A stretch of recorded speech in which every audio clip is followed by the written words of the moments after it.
Alright, TK family, welcome back to another video for the channel. We're finally doing it. Me and Tricia are finally sitting here. Tricia feels like she's in a good space now to finally sit here and tell you guys, and if you're new, about me and Tricia's whole entire birth story.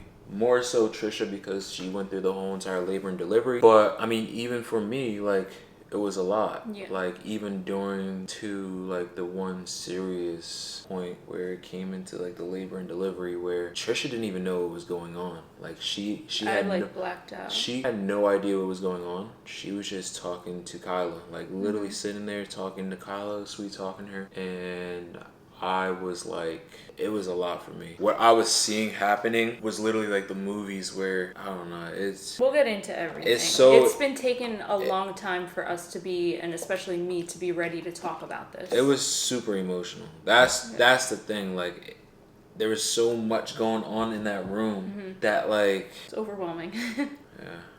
I love you, babe. I love you. Yeah. Alright, well, we're going to tell you guys our birth story, and we're going to try to give you guys it, like, in a good way so you guys can understand everything. Especially if you're new. Yeah, especially if you're new. Just real quick to touch on, like, our pregnancy, what we went through in our pregnancy. Tricia had to listen to Previa.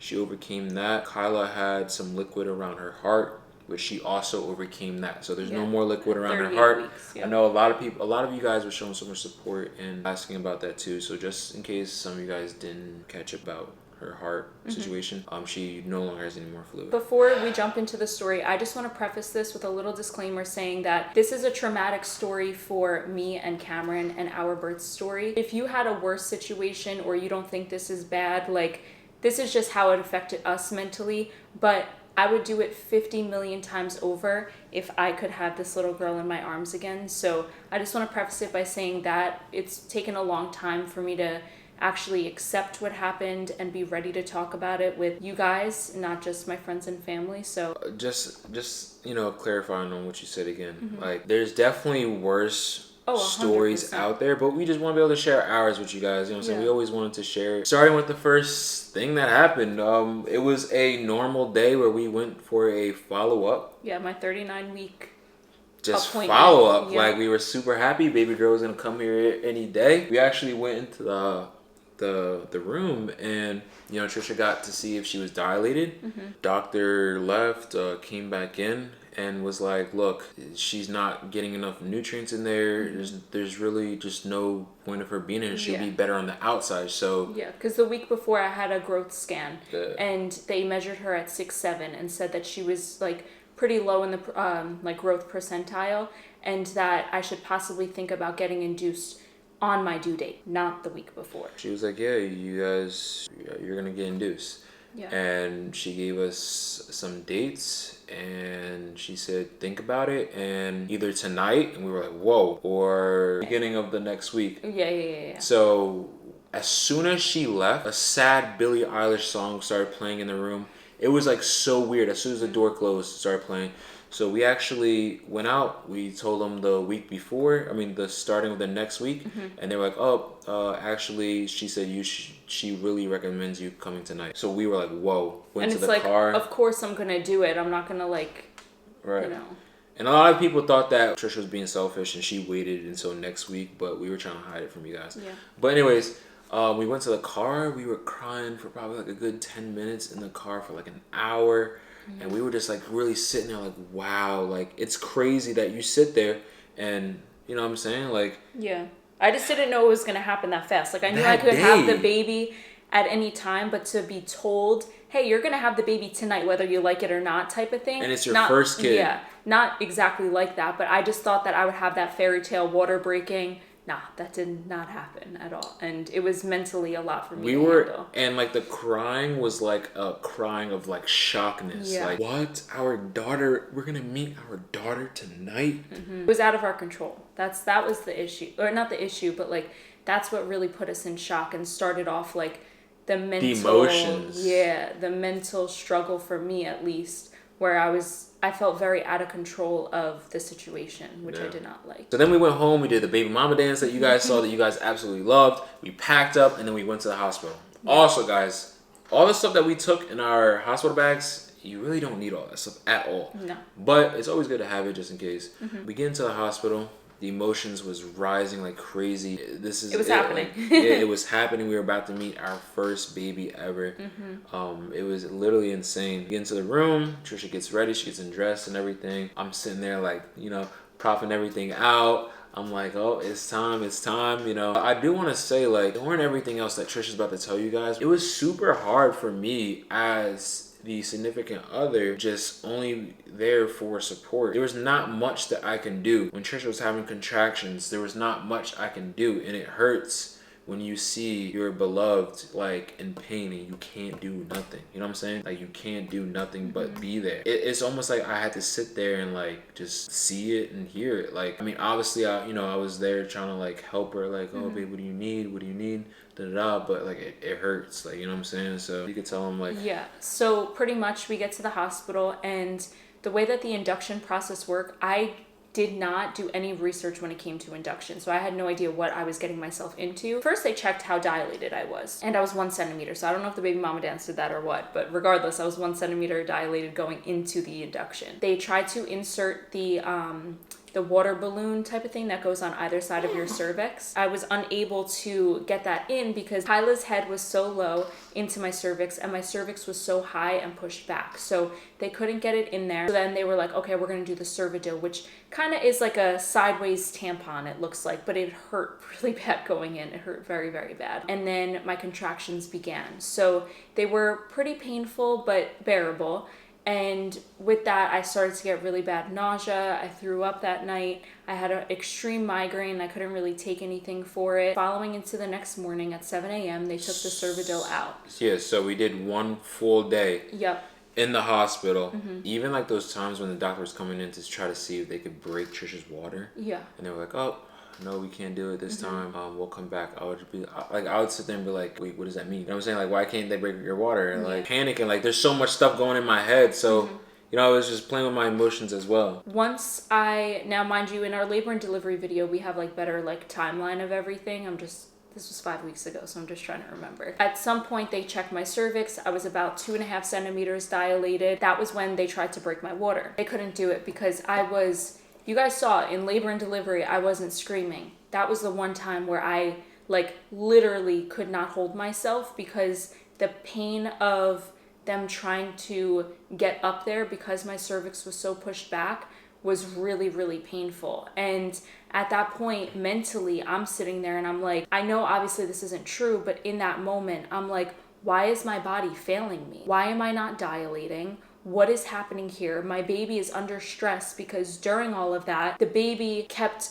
tensing on the umbilical cord and they couldn't find her heart rate because she was stressing out. Because she was so small, she couldn't really handle the contractions very well. And that was another thing that the doctor told me when she came in. She said, depending on how you react to the Pitocin and the baby reacts to the Pitocin, the baby might not be able to handle the contractions and you might have to get an emergency C-section. So in the back of my head, all that's happening. Mentally, this is just too much. Like, I'm freaking out. Like, a lot is happening, but I tried to keep on the good cover because stressing me is stressing her, which is not good. So the contractions were getting pretty bad, and Cam's like, babe, why don't you try to see if you can get the epidural now, because it takes about a half hour to an hour for the anesthesiologist to even come in the room and start that procedure. So I'm like, okay. So I let them know my contractions hurt, but they were pretty bearable. I was on the what's that called? The yoga ball or whatever, trying to bounce out the contractions, and then out of nowhere, boom, it hit me hard. And it was mad crazy because I told her, just tell him to get tell him to bring the epidural or whatever. Yeah, just in case. Yeah. And she was bouncing the ball, and then boom, she just instantly was feeling this crazy pain. It was like perfect timing of telling them to bring the epidural. So like it worked out. It was so painful. I felt like I was gonna black out. I could barely walk. I could barely breathe. I started walking to the bathroom and there was like a blood trail behind me.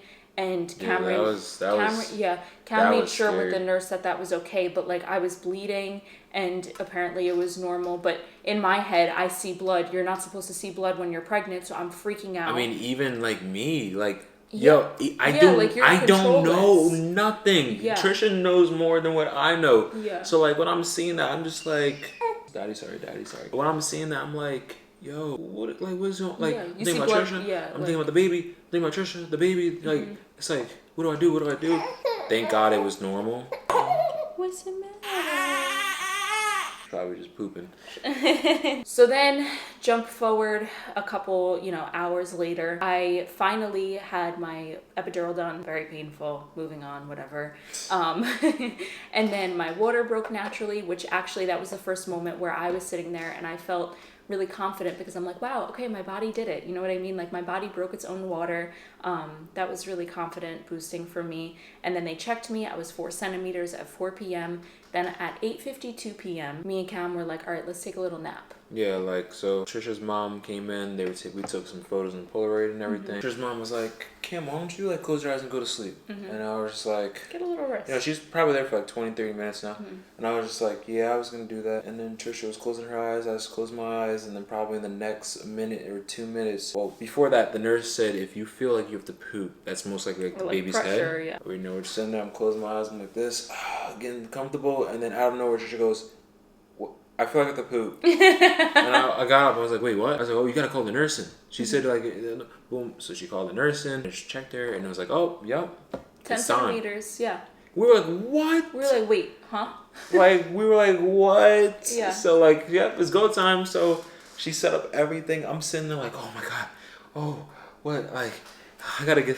Like, I didn't even know what to do. Like, I was like, let me get the camera. Like, let me... Like, it was just so much. I'm trying to get in the right headspace. I'm like, Cameron, just get the camera over there. Yeah, it was like it was literally the best thing. It was the best time of my life, and like starting here, everything was going on. We started with the pushing. Tricia she was every single contraction, and I was learning at the same time. Like I was reading the screen where you could see the contractions, and then I'd be like, all right, it's time.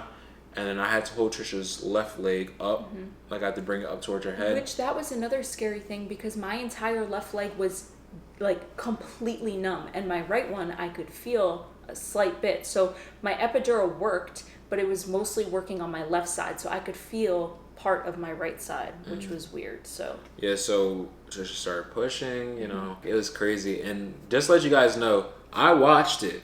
I did not look away. I watched it. I mean, I was looking away to look at Tricia, make sure she was good, but I was watching everything happen. Like I was watching the doctor do the thing to like open it up more, and then I started to see Kyla's hair, like the strings of her hair, you gotta see how much hair she has coming out. And Tricia was pushing and pushing, and then just like a little funny side to the story, as Tricia was pushing and the doctor was like, that's it. She was like kneeling like up against like this. She's like, that's it, push. Tricia was pushing, and then I'm talking about like a super soaker 3000 like water blaster. It was like having a water bottle and squeezing it, like shot all over the doctor. Like Tricia's fluid shot all over the doctor. It was like the fluid from like the amniotic I'm sac. talking about, it was, and we caught it on camera, but we obviously can't show that. Yeah. It splashed all in the doctor's jacket, scrubs, her pants. Yeah. She was so like, instead of she was pooping, like, I did that. yeah, Tricia didn't poop at all, but she did that. And then the doctor was like, oh, okay, I need to go change. She changed, came back with like big gloves that was covering up her whole entire arm, boots, and a whole entire shield face mask. Yeah. So that was pretty funny when we saw it. I was like, yo, Trish, like, shot all over the doctor. We were laughing, me and her mom. Trish was pushing, we were pushing. And the pushing process for me, not traumatic at all. It was watching like the footage, vibes. Tricia had like one little like grunt. One little grunt. It was such a beautiful experience just seeing our daughter come out, you know what I'm saying? And I did not pass out. I didn't think anything was disgusting. I was just living the whole entire moment to the fullest. And once I saw her head pop out, it was like insane. Like it was insane. And the doctor was pulling her out. And like, that's your baby. I was in tears. I was crying. I was like, yo, so what? Like, I did not care about the liquid, none of that. Like I was touching my baby. Like it was just the best experience ever. We were finally, like, the three of us, all our bodies was there at the same time, at the same moment. It was absolutely just like a blessing, and I can't thank God enough for like being able to experience something like that. So once I was out there, like, okay, Cam, here's the scissors, you can cut the umbilical cord. I'm sitting there sobbing, like I can't even see, or I'm trying to wipe my eyes. and I cut the umbilical cord, and it was amazing. And then out of nowhere, it was just like I just got this. It was like this instant feeling in my head. It was just like everything just cleared out. It was so weird because like I'm living this experience, I'm living this moment, and this is where it starts to get like crazy in the story. This is the traumatic part of the story for Definitely me. for me too. Well, definitely for you too, but. I felt like you didn't even know what was going on. That's the thing. That's what I'm saying. Like, yeah, I you didn't know what was heard going things, but like I knew and saw everything that was going on. So living up the experience like of a lifetime, like the best experience ever. Out of nowhere, it's just like everyone's like worried about the baby. Like Tricia's worried about the baby. Her mom's just looking at the baby. I was just looking at the baby, and then out of nowhere, I'm just like, wait, make sure everything's going. Like make sure everything's good. Right? So it was the most weirdest spidey senses or whatever. And then I'm just like looking at Tricia, right? I'm looking down in her area down below. I'm looking at the doctors, listening to them, right? Like it was some weird stuff. I can't remember everything I heard, but basically I heard like in the footage they were like, it's not stopping, it's not stopping. Yeah, so basically, yeah. So I looked down in the area where Kyla came out. All I saw was non-stop blood coming out, just non-stop. It was like gush, gush, gush, gush. And I'm sitting there, I'm like, wait, that looks like an issue. And I'm listening to the doctors, and they're like, yeah, like they're like moving quick around and everything. Tricia's just sitting there talking to the baby. Like just like I'm not worried about anything. Mind you, there. like I didn't seen so many movies like things don't go right like during this time. It's tough to even talk about it. Like it's so tough to talk about it. In that moment, I was like panicking inside, like no, because it was just non-stop coming out. The doctors were running around doing like whatever they were doing, a ton more people came in the room. I was sitting there and I was just like, yo, this is getting out of hand. Like what the shit, bro. It had me feeling completely like I don't even know. I don't know. I just don't know. At that moment, I was just sitting there worried fully 100% about Tricia. Like it was 100% Tricia. And then again, like even right there, I can't do anything. Yeah. I can't grab nothing. I can't try to stop it from like continuing. I couldn't do nothing. Like I can't do nothing. And it was almost like I was witnessing everything with my own eyes, and I'm just letting it happen. So that's what really was hurting me so much. Like it was hurting me so much. They're doctors here, they know what to do. And I couldn't even help my girl. Like I couldn't help Tricia at all. Like it was, that shit was like messing me up like bad. So basically as that was going on, again, Tricia was just sitting there like calmly, talking to Kyla calmly and getting more calmer and more calmer. And I'm panicking. They weren't even, like, the doctors weren't even saying anything. Like, they were just going about whatever was happening. So I didn't want to ask them and interrupt and, like, mess up whatever or be a distraction. So I didn't know if it was going to stop, if, like, what was going on. They were going to give her a medicine to, They gave me a vitamin K shot in my leg. At this point, I knew something was wrong because they were like, okay, Tricia, we just want to let you know you're not clotting. That your uterus is not contracting the way that we want, so I need to press down on your belly. And she's literally almost doing like what looked like CPR on my stomach. She's like pushing. And then it was like gulping out, like. And she's like, I just need to start pressing on your stomach to try to make you start contracting again because your uterus, it's not contracting, and if we don't do this, something emergent is going to happen. So they stabbed my leg with a vitamin K shot to try to help me start clotting. And at that point in my head, this is where it was hard for me. At that point in my head, I knew something was wrong. And I have my baby on my chest and I'm talking to her. And I'm like, I look at Cameron and I know he's looking down there. And then I look at my mom in the room. In my head, I'm like, okay, I hate to bring myself to that mindset, but if these are my last moments, because I don't know what's happening down there, if these are my last moments, like, I want to spend them with my baby. So I'm holding her and I'm kissing her because I don't know what's happening. I just know that they're sitting there and saying like, okay, Tricia, like something's not going right. And you hear about so many women and you never want to think this way as a pregnant woman, and like just in that moment in general, it's so known, especially back then, that childbirth is very dangerous. I know now modern medicine is different, but like death during childbirth used to be very common, and that's the thing that was playing in my head. So I'm like, you know what? if these are my last moments with my baby and with Cameron, like, I need to soak them in right now. I just was mentally, like, just trying to focus on my baby and Cameron. They were giving like some medicines, and I was just like, wait, is that okay for her to have that medicine even though she's on like the epidural, or even though she's on, I think there was like some other medicine too. Like, I was asking, like, is it okay? Are those gonna mix good for her? Like, is there gonna be any type of reactions or anything? And I have allergies too, So he was checking I was on that. making sure that whatever they were giving her would be good for her. When I say full on, I was full on locked onto Tricia and seeing what was going on, because I wanted to make sure they were on that shit. Like, I don't know, like I was not playing about nothing else but Tricia's health. Like, I just wanted to make sure everything was okay. And then they started like sewing up because Tricia had a rip. Yeah, so I tore to the first degree. yeah, she had tore. So they stitched her up, extract the placenta and everything. And Tricia, you know, had them ice it up because Tricia got hers sent out so she can take it as capsules. Once that was done, everything just like reassumed. Like, everything just went back to, like, you know, baby came out. The emotion, the beautiful emotions came back. Like, it just resumed. You know what I'm saying? Because I started clotting. That was just pushed to the back. You know what I'm saying? We just resumed back to baby girl. So it was just like, in that moment, we were just so happy. Through those moments, I've told anybody that I've told this story to, even when I was looking at her, I heard you saying those things that you just said that you were saying. You were like, okay, is she okay now? Like, is that medicine okay? She's allergic to this, and that.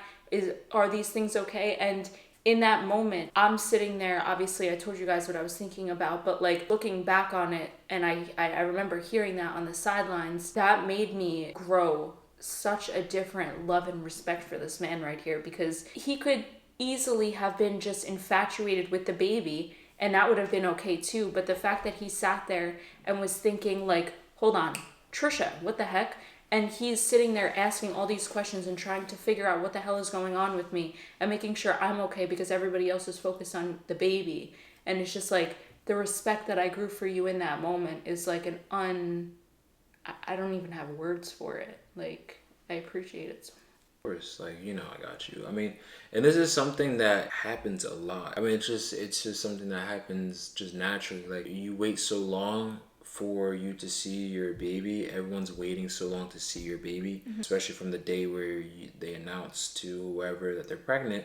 And once the baby comes out, whoever's in the room, they're just so like into the baby, like they're hypnotized to the baby. I got out of that hypnotized and remembered to come back to Tricia. Like, during that moment, like, you know, it's not just the baby in that moment, like it's also you. Whether the baby has anything going on, like, I know you have the baby, like, but someone has to have mother, someone has to, you know what I'm saying? Like, obviously the doctors is worried about you, you know, they got you.